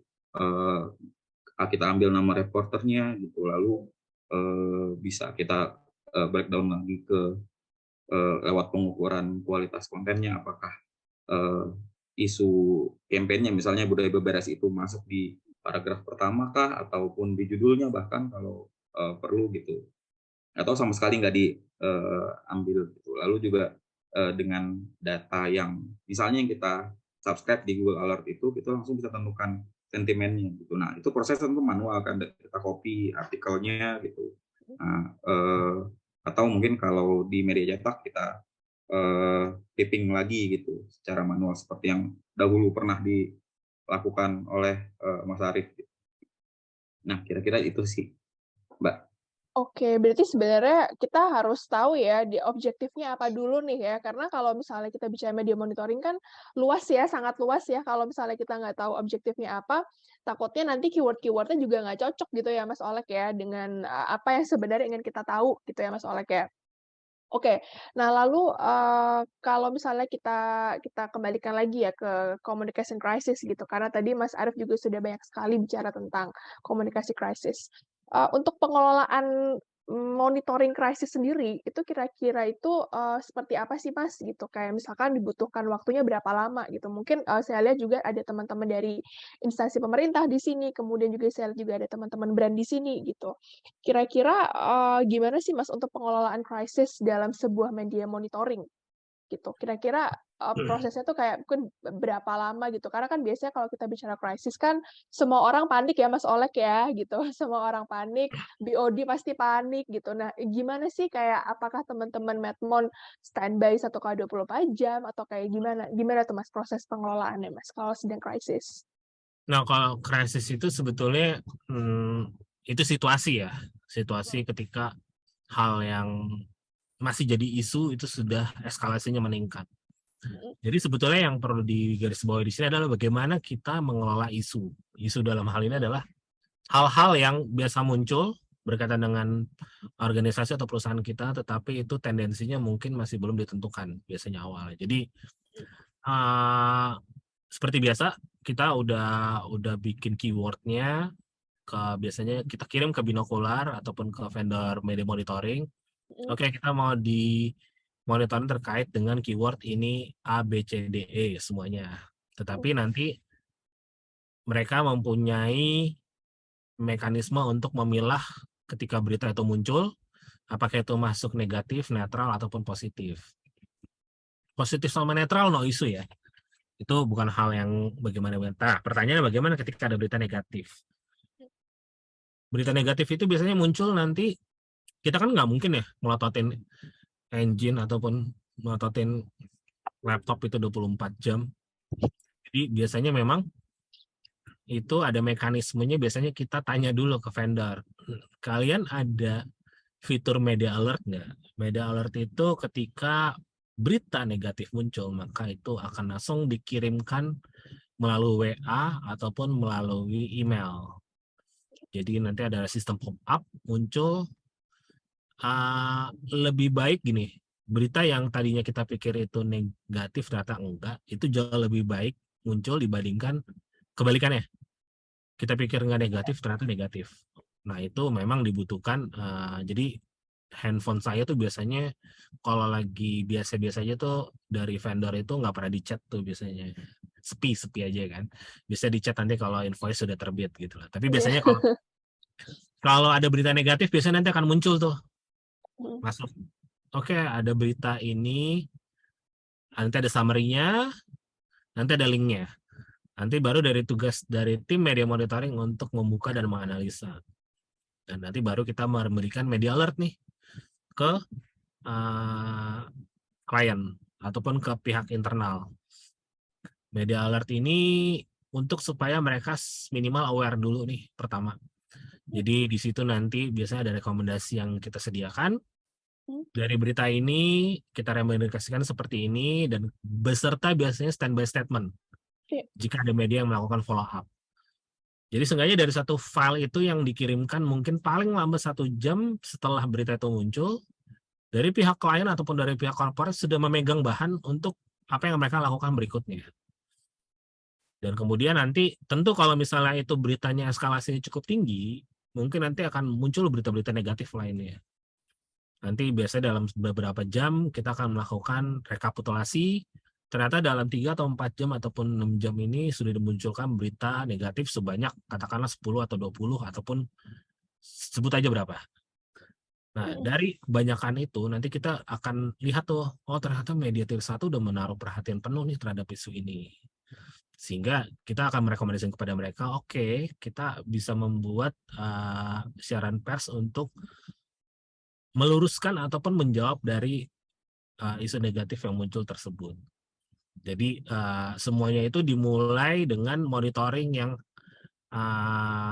tepat, sehingga nanti output yang dihasilkan pun juga bisa lebih tepat. Jadi kita nggak pengen nanti gara-gara cuma satu berita negatif yang mungkin munculnya itu entah di mana, berita media yang tidak jelas usulnya, tetapi kita melakukan aksi korporasinya itu, aksi komunikasinya itu berlebihan. Kita mengirimkan semua siaran pers ke semua media. Tadinya media itu nggak notice, mereka jadi notice. Kenapa nih tiba-tiba kok perusahaan ini ngirimin berita seperti ini? Memangnya kenapa mereka? Coba cek. Baru mereka malah menggali gitu loh. Seharusnya yang kita bisa lokalisir menjadi hal yang benar-benar terlokalisir, kita malah ngebuka itu. Nah, jadi setiap keputusan yang diambil dalam kegiatan komunikasi dalam situasi krisis itu harus berdasarkan data dari monitoring. Nggak bisa kita berdasarkan asumsi, berdasarkan rasa, berdasarkan katanya. Jadi kalaupun misalnya klien kita, kadang klien ada yang panik kan, nah tugas kita untuk meyakinkan mereka bahwa tidak semuanya harus ditanggapi. Kita mempunyai data A, ini seperti ini, jadi kalau kita lihat data, berdasarkan data yang kami punya, ternyata berita ini tuh masih belum banyak, masih belum perlu kita melakukan ini. Kita wait and see sambil kita menyiapkan semua hal-hal yang perlu disiapkan. Karena dalam situasi krisis itu yang paling mahal adalah waktu. Semakin kita bisa buying time, semakin bagus penanganan krisis yang bisa kita atasi. Biasanya krisis itu menjadi lebih buruk ketika kita melakukannya secara terburu-buru. Jadi dalam situasi krisis yang paling harus dibeli dan mahal harganya itu adalah waktu. Semakin kita bisa buying time, semakin kita punya data makin banyak, makin valid, semakin banyak ataupun semakin bagus penanganan yang akan kita lakukan ke depannya. Kira-kira seperti itu. Oke. Nah, nyambung tadi Mas ke media tier ya Mas ya. Tadi kan Mas Arief kan sempat singgung juga ya media tier 1, 2, dan 3 gitu. Bagaimana sih Mas untuk bisa memposisikan ini tuh media tier 1 kita, ini tuh media tier 2 kita, dan media tier 3 kita gitu. Karena kan setiap institusi, setiap brand ataupun korporasi sepertinya juga punya beda-beda gitu ya Mas ya. Tapi gimana sih Mas? Ada nggak sih standarnya untuk bisa menentukan gitu? Gimana tuh Mas Arief?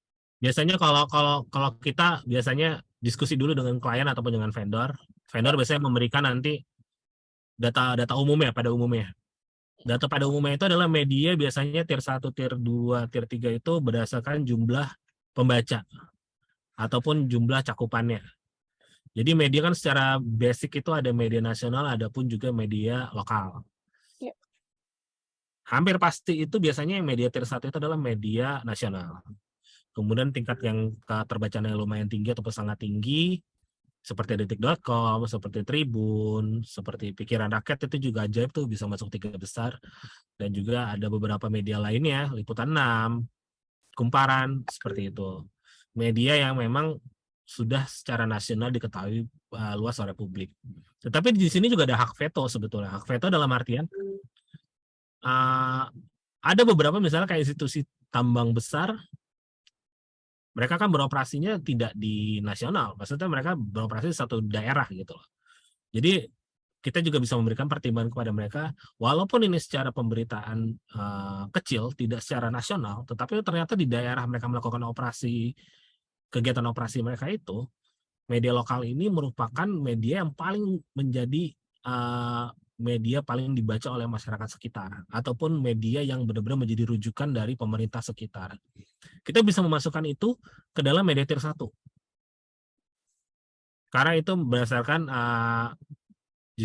berdasarkan dengan argumentasi yang jelas, karena media tersebut walaupun secara keterbacaan itu kecil, tetapi itu merupakan media yang cukup berpengaruh di stakeholders.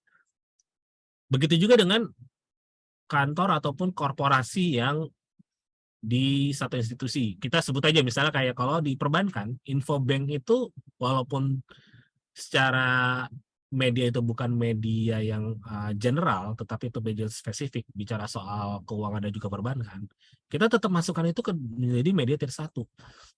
Karena itu benar-benar media menjadi spesial untuk perbankan dan keuangan, dan juga itu media yang lumayan berpengaruh terhadap stakeholders. Jadi ada kalanya ada dua kenapa media bisa jadi tier 1 ataupun enggak tier 1. Satu karena emang asumsi dasar dari tingkat keterbacaan dan sebarannya. Yang kedua dari hak veto dari klien itu sendiri. Kalau mereka bilang saya mau media ini tetap di tier 1, misalnya Republika deh, kita bilang Republika. Mungkin Republika masih jadi perdebatan apakah ini media tier 1, tier 2 gitu loh. Tapi beberapa untuk klien BUMN kita tetap akan masukin ini menjadi tier 1. Kenapa? Yang punya menteri, bos. Jadi menteri BUMN. Jadi ada hal-hal non teknis yang bisa kita jadikan rujukan, tetapi itu juga penting harus punya basis argumentasi yang jelas, seperti itu. Oke. Nah, sekarang kita pindah ke Mas Alek. Thank you banget Mas Arief, tadi insight-nya keren banget. Mas Alek, ini ada pertanyaan nih Mas Alek, udah masuk dari Wanudio Asilindu, terkait respon krisis di sosial media gitu. Bisa nggak ya kira-kira respon krisis itu juga diimplementasikan di sosial media, mengingat berita di sosial media itu terkadang juga lebih menyebar gitu, dan juga respon dari audiens susah dikontrol. Nah, kayak gimana tuh Mas? Mungkin implementasinya seperti apa sih untuk respon krisis yang seperti itu gitu, cara penanganan yang baik? Oke. Nah, untuk praktiknya ini kayak lebih ke Mas Arief nih kalau untuk responnya gitu. Iya. Tapi kalau dari sisi monitoringnya gitu, Iya. yang paling baik adalah krisis yang sudah bisa dipetakan sebelumnya gitu, atau sudah ada alert sebelumnya gitu. Nah, caranya bagaimana gitu? Dengan percakapan krisis kan pasti dimulai dari satu titik lalu akan naik di momentum tertentu. Nah, ketika kita sudah mendapatkan titik awal itu, dan itu lewat sentimen analisis ya gitu, dengan kemampuan AI membaca sentimen dari sebuah post, nah itu bisa jadi alert awal gitu. Jadinya sebelum melebar ya bisa langsung direspon gitu. Nah, respon yang baik itu tentu ada di praktisi komunikasi gitu. Monggo Mas Arief. Oke, lanjut Mas Arief. Responnya kayak gimana nih Mas? Mas Arief nih oke banget nih untuk respon sosial media, karena juga sehari-hari kayak Mas Arief juga ini ya banyak banyak berkecimpung di perkrisisan sosial media ini gitu. Gimana Mas? Jadi biasanya kita sama. Jadi kalau di media itu ada tier, kalau di media sosial itu kita baginya itu levelnya aja sih sebetulnya. Jadi secara psikologis itu biasanya kalau di bawah 100 itu kita anggap itu nobody ya. Bukan maksud meremehkan atau followers ya, kita bicara followers ya. Cuma kita biasanya kalau kita lihat, oh di bawah 100, ini ada kemungkinannya banyak nih. Apakah ini akun palsu ataupun ini akun yang tidak berpengaruh. Karena tentu kalau misalnya levelnya cuma 100, tidak begitu banyak yang akan merespon kan. Kecuali isinya benar-benar keras banget ya. Seperti itu. Terus kita lihat misalnya di antara 100 sampai 1000 itu level psikologisnya akan naik. Kita harus melihat ini sebagai sesuatu yang mempunyai potensi untuk menjadi besar isunya. Nah kalau di atas 1000 secara psikologis ini udah hal yang kita anggap sebagai tier 1. Jadi pembagiannya itu berdasarkan spesifik, berdasarkan dengan jumlah followers. Ataupun kita tambahkan juga ada orang-orang yang memang spesifik dia berpengaruh terhadap satu hal di industri ataupun berhubungan dengan korporasi, tetapi dia tidak mempunyai followers yang cukup banyak, karena niche mungkin ya. Tetapi itu kita bisa masukkan juga sebagai tier 1. Nah selain itu juga kita mesti pilah lagi, karena kalau di media sosial itu tuh ada akun yang asli, ada yang akun sifatnya kalau mempunyai followers banyak itu dia sudah anonim. Dia merupakan akun anonim, tetapi mempunyai banyak pengaruh dan dikelola oleh beberapa orang. Contoh, misalnya kayak akun partai sosmed, akun kayak misalnya dulu kalau kalian ingat ada namanya akun Trio Macan dan sebagainya, atau akun kayak Lambe Tura dan yang sebagainya. Kalau di LinkedIn nggak ada yang kayak gini-gini. Ini cuma emang di media sosial yang seperti Twitter, Instagram, TikTok mungkin ada beberapa. Nah itu level penanganannya pun beda. Jadi kalau yang level yang kecil banget ya nggak mungkin dong, misalnya industri ini industri yang benar-benar katakanlah industri yang melibatkan banyak, mereka mempunyai customer hingga jutaan orang gitu. Tentu keluhan pasti akan banyak kan. Katakanlah deh misalnya industri bank, ATM macet aja satu mereka akan ngeluh di media sosial. Pertanyaannya apakah semua keluhan itu harus ditanggapi? Ataukah semua keluhan itu harus di level BOD tahu? Ataukah misal di level Korsek tahu? Tentu kalau misalnya mereka harus tahu itu ya mereka nggak akan ngapa-ngapain kerjanya karena sibuk ngurusin itu aja. Nah tugas dari konsultan komunikasi dan juga dari vendor media monitoring adalah bagaimana mereka bisa memilah mana yang perlu klien ketahui, mana yang klien cukup tahu ketika mereka ditanya aja. Jadi tugas kita hanya adalah sebagai filter sebetulnya. Bagaimana ketika hal yang oke, ternyata ini muncul nih akun dengan followers misalnya 10.000, dia mengeluhkan layanan kita dan dia membuat bahkan mention nama kita. Tentu kita harus membuat alert sedemikian rupa, kemudian kita report kepada klien dan apa yang harus dilakukan. Penanganan lebih lanjut itu biasanya paling cepat, kayak misalnya oh ternyata keluhannya ini terkait misalnya ATM tertelan atau apa. Tentu kita akan meminta bagian untuk compliance ataupun bagian dari yang terkait di CS untuk segera menghubungi ataupun merespon akun media sosialnya. Dengan harapan ketika misalnya akun tersebut itu nanti dilayani dan merasa didengar, maka mereka secara akan sukarela kok men-take down konten sensitif ataupun negatif tersebut. Akan menjadi masalah ketika mereka misalnya udah tantrum, udah ngomel, udah nyinyir, katakanlah semuanya. Tetapi perusahaan ataupun produk tidak memberikan respon apapun. Malah dia marah, biasanya kalau perusahaan itu mereka mengirimkan bot atau robot untuk menjawab. Terima kasih atas keluhannya. Dan saya misalnya Arif, bisa tolong didetailkan ininya dan kirim ke DM. Orang lagi marah, dikirim bot gitu. Nanti kita udah kirim ke sana, nanti dibalasnya baru 2 jam kemudian karena sistemnya seperti itu. Nggak bakalan bisa. Jadi kalau udah kayak gitu, yang di level-level tertentu penanganannya harus sedemikian cepat, itu menggunakan human sebetulnya memang. Dan itu di beberapa organisasi atau perusahaan saya lihat sudah ke arah sana.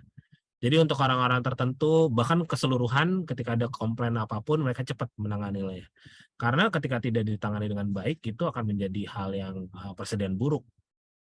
Contohnya, saya ada satu contoh, salah satu bank syariah, karena implementasi dari konon di Aceh, bank itu menjadi satu-satunya bank yang mempunyai jaringan keuangan paling besar di Aceh.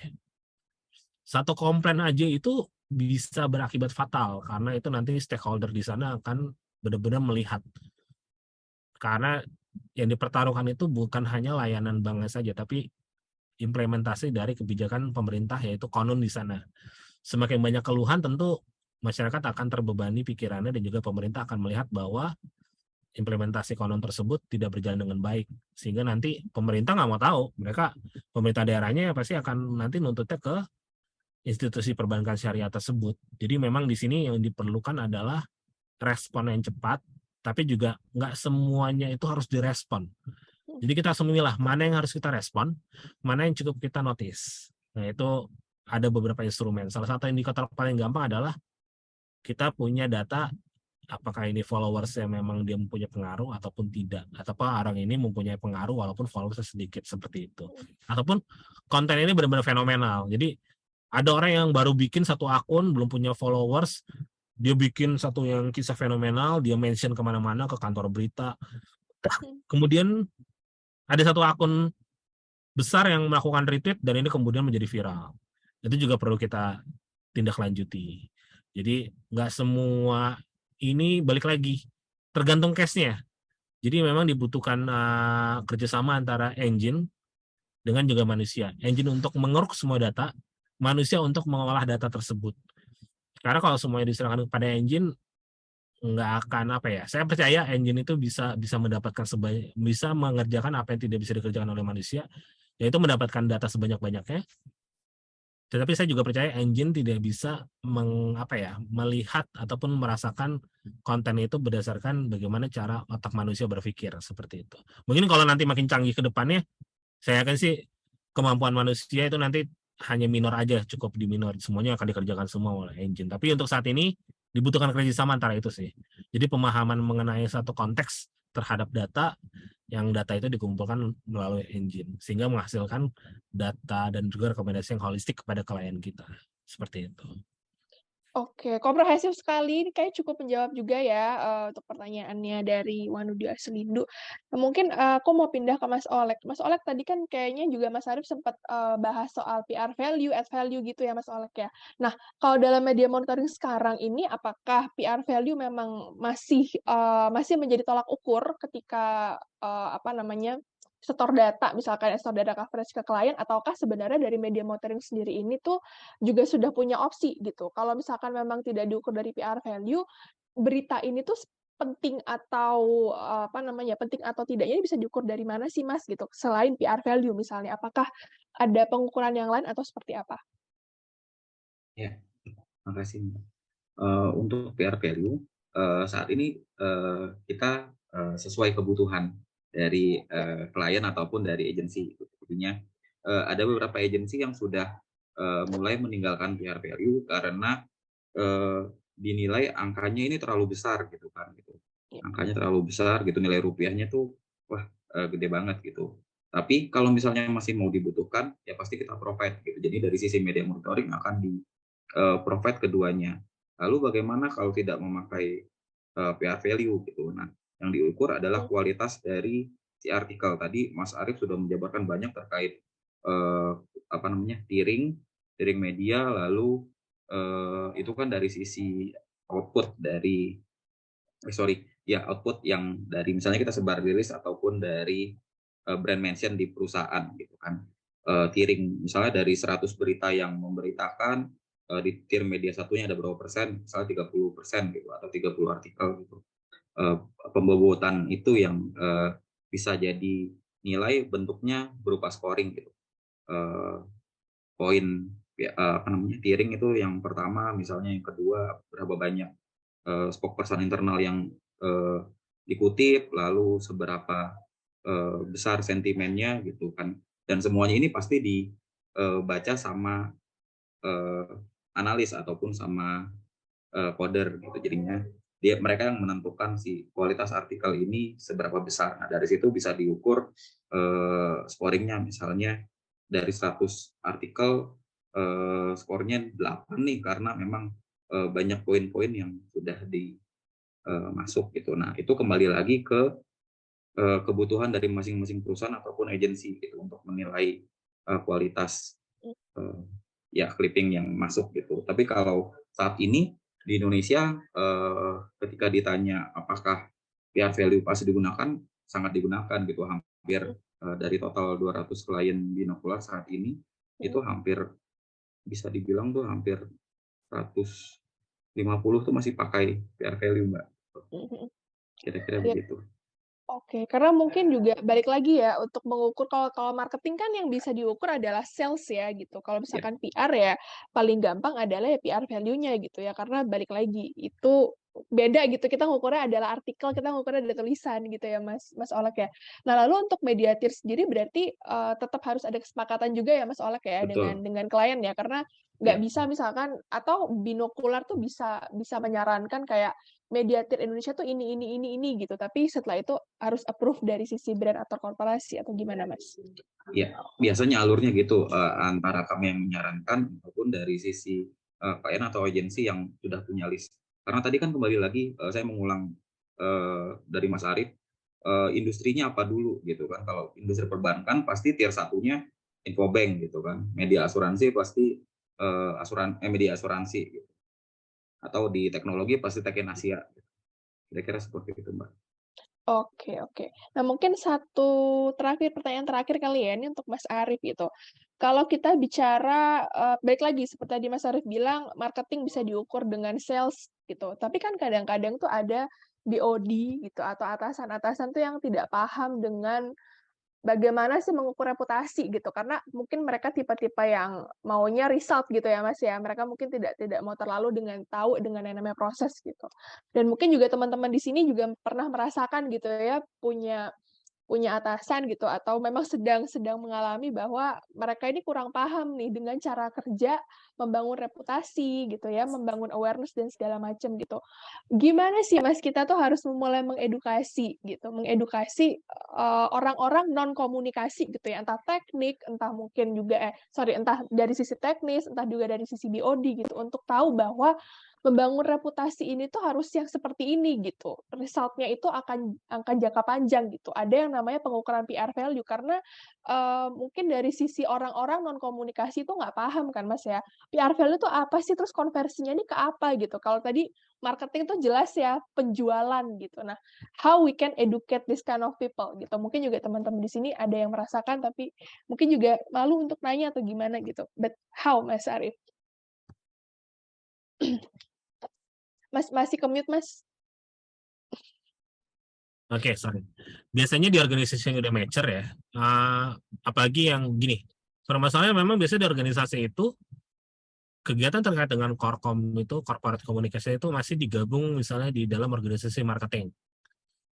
Nah itu udah susah tuh, karena itu nanti pasti outputnya akan treatmentnya sama seperti dengan marketing. Marketing misalnya lo keluarin duit 10M, lo datengin revenue berapa, sesimpel itu. Misalnya sama, oke lo butuh untuk corporate communication katakanlah berapa satu tahun 1 miliar. Oke, berapa yang bisa lo hasilkan dalam bentuk rupiah juga. Nah, kayak cara paling cepat adalah tadi PR value. PR value kan cara paling gampang ataupun paling mudah biasanya. Satu berita itu kan ada advertorial value-nya, nanti tinggal dikali 3 ataupun dikali 5, nanti tergantung dengan kesepakatan bersama. Tetapi in general biasanya itu dikali 3. Kalau misalnya dalam bentuk video, ada videonya atau materi lainnya mungkin bagi kali 3. Itu kalau online ya. Kalau TV dan koran jauh lebih ngejelimet lagi. Karena kalau koran itu mesti dilihat per milimeternya, beritanya berapa banyak, apakah berita foto ataupun berita tulis, apakah itu masuk ke dalam headline ataupun masuk ke dalam judul atau tidak, itu akan ngejelimet lagi harganya. Tetapi biasanya kalau yang benar-benar strict, emang oke, kita mau membangun reputasi, mereka akan membangun biasanya scoring bulanan. Jadi levelnya itu mereka udah bicara soal bukan banyak-banyakan lagi, tetapi seberapa efektifkah publisitas yang akan dilakukan. Makanya nama penilaian itu biasanya adalah publicity effectiveness leveling.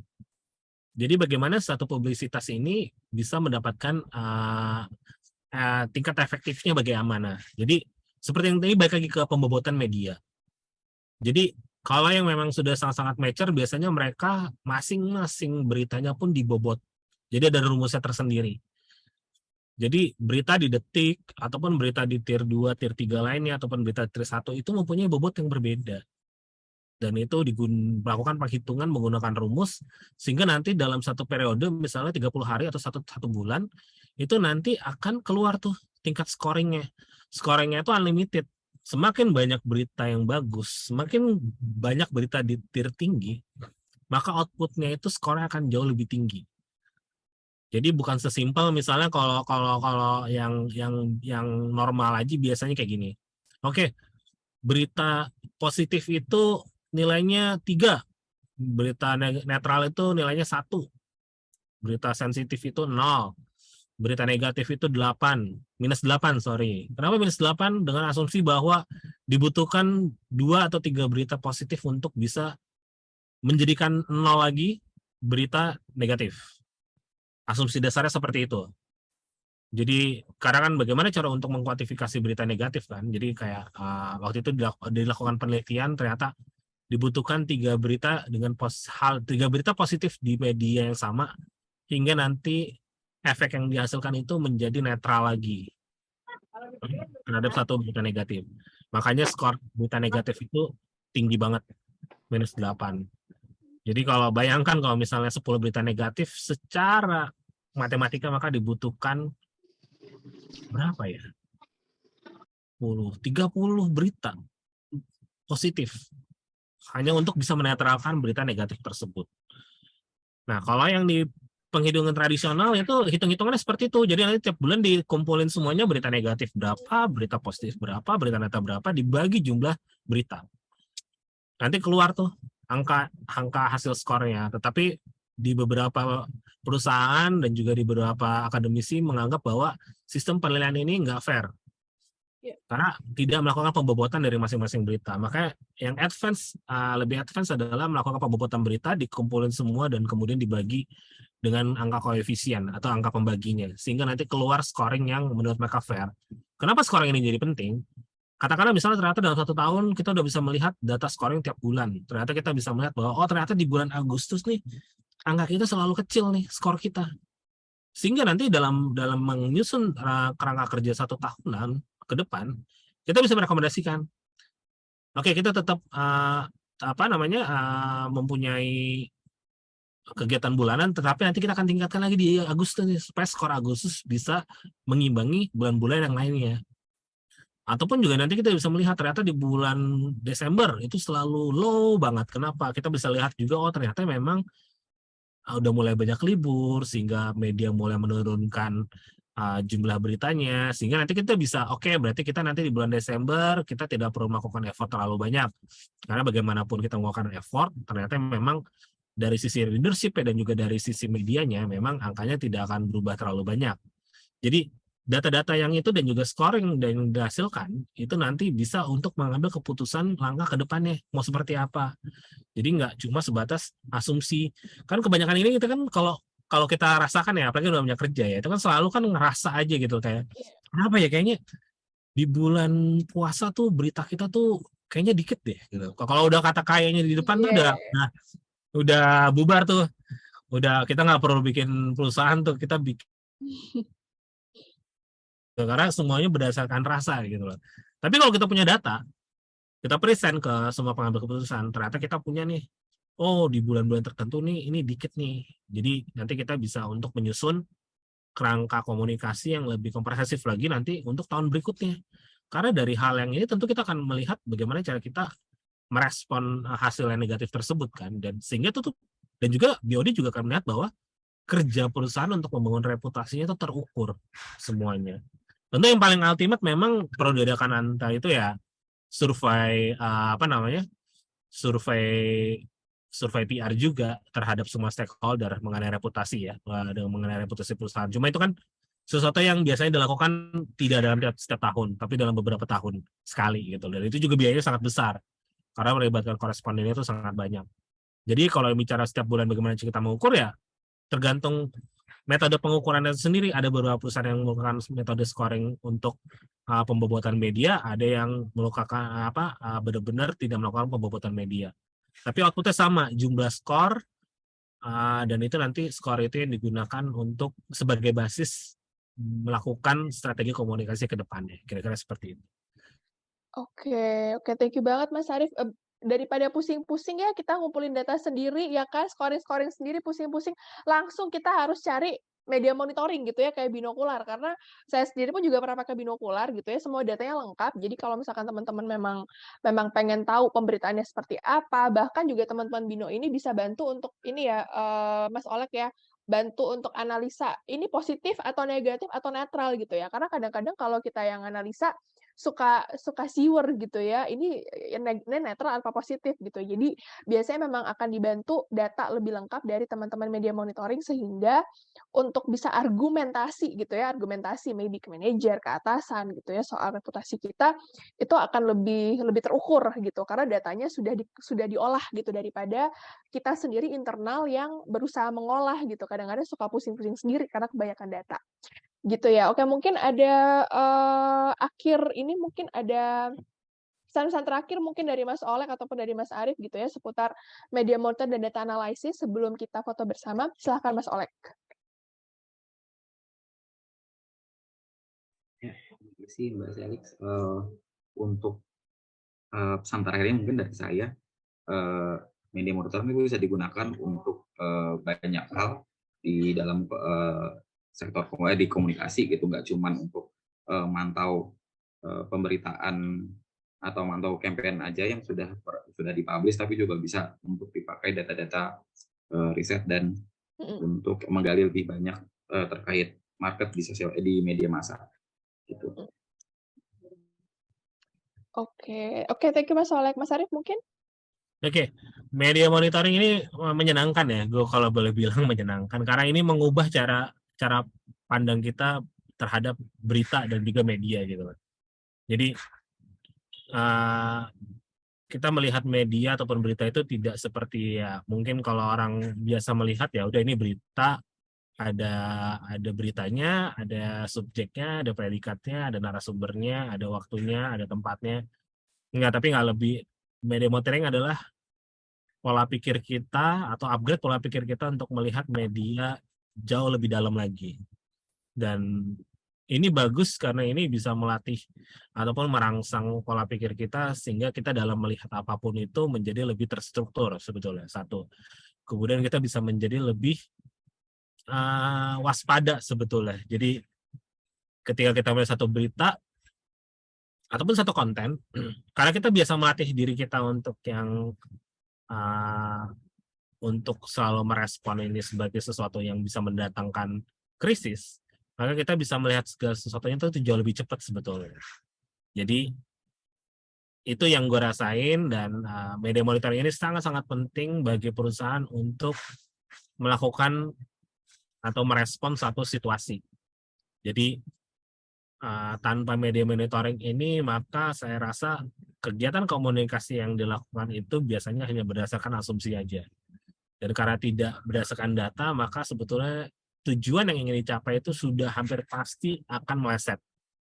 Karena mereka tidak bisa men-set titik awal dari mana mereka mau berangkat. Jadi media monitoring itu adalah benar-benar hal yang paling fundamental dalam kegiatan komunikasi. Untuk kalian yang masih kuliah pun, kalau nanti kalian masuk ke dalam industri komunikasi, yang mesti kalian banget pelajari selain kemampuan kalian untuk menulis ataupun approach ke media adalah kemampuan untuk menganalisa media. Karena tanpa kemampuan ini, kalian tidak akan bisa memberikan rekomendasi yang benar-benar komprehensif kepada klien ataupun kepada atasan kalian di perusahaan. Jadi ini merupakan salah satu ilmu yang paling fundamental dalam praktik kegiatan komunikasi baik individu maupun dalam korporasi. Itu aja dari saya. Terima kasih. Oke, terima kasih Mas Olek dan Mas Arief. Insight-nya keren banget. Mungkin setelah ini kita foto bersama dulu ya teman-teman sebelum closing. Boleh dibuka kameranya. Mas udah pose dulu ya tuh Mas Arief tuh. Boleh dibuka kameranya mungkin terus kita foto bareng-bareng. Halo Mas Didit. Ada Mas Didit. Hai. Oke, ada Mas Gede juga di sini. Lalu ada siapa lagi? Boleh dibuka semua teman-teman. Kita foto bareng-bareng dulu. Oke, teman-teman di belakang mungkin siapa yang akan foto? Rere ya? Oke, udah siap Re mungkin? Oke, baik. Saya pandu ya. 1, 2, 3. 1, 2, 3. Oke, satu lagi. 1, 2, Ya. 3. Baik. Terima Hai kasih. Diza. Iya ada Diza.